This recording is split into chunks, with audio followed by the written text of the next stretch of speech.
अस्सलाम वालेकुम रहमतुल्लाह। दोस्तों, बहुत सारे दोस्त मुझसे पूछते हैं यार हमें यूएसए का वीज़ा अप्लाई करने का तरीका बताएं, क्योंकि आपका वीज़ा लगा हुआ है ऑलरेडी और आपने किस तरह से किया, क्या मामलात है। लोग हमसे जो एजेंट हैं वो 15-15, 20-20 लाख रुपए मांग रहे हैं B1 B2 वीज़ा के। देखें, यूएसए का जो वीज़ा है ना B1 B2, उस पर टोटल जो आपका खर्चा होता है, टोटल खर्चा वो 25,000 रुपये होता है, पाकिस्तानी रुपए 25,000, इससे ज़्यादा नहीं होता। बहुत सिंपल है, बहुत आसान है, लेकिन क्योंकि लोगों को पता नहीं है, अवेयरनेस नहीं है, इसलिए वो क्या करते हैं, वो बहुत ज़्यादा खर्चा करने के लिए भी तैयार रहते हैं कि बस ठीक है हमारा वीज़ा लग जाए। आपने क्या करना है, सबसे पहले आपने DS 160 फॉर्म जो होता है यूएसए के वीज़ा के लिए, वो फिल करना है वेबसाइट पे जाके। उसका लिंक मैं इस वीडियो की डिस्क्रिप्शन में डाल देता हूँ। उसके बाद आपने ये कोशिश करनी है कि आपकी ट्रैवल हिस्ट्री अच्छी हो, ताकि आपका वीज़ा रिफ्यूज़ ना हो। बाज़ दफ़ा क्या होता है, वीज़ा रिफ्यूज़ हो जाता है क्योंकि आपकी ट्रैवल हिस्ट्री अच्छी नहीं होती।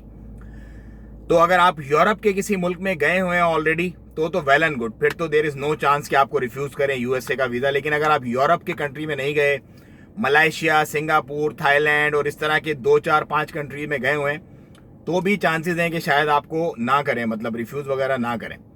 लेकिन यूरोप है तो बेस्ट है। नंबर 3, आपकी स्टेटमेंट अच्छी होनी चाहिए।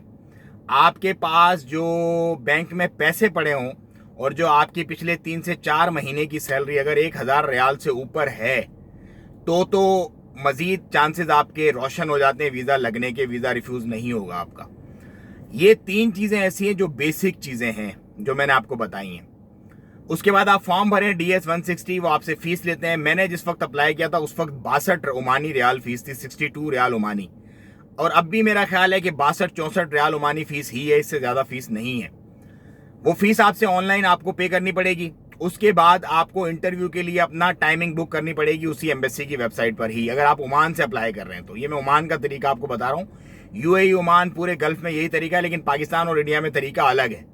वहाँ पे आपको कोरियर के थ्रू भेजने पड़ते हैं, फिर कोरियर के थ्रू ही आपको इन्विटेशन आता है, फिर आप एम्बेसी में आपका हो जाता है। वो एक अलग दूसरा चक्कर है, वो मैं आपको अगली वीडियो में कभी बताऊंगा। तो फिर आप अपना इंटरव्यू कॉल जो है वो बुक करते हैं एम्बेसी में, टाइमिंग देख लेते हैं, डेट और टाइम आपको मिल जाता है।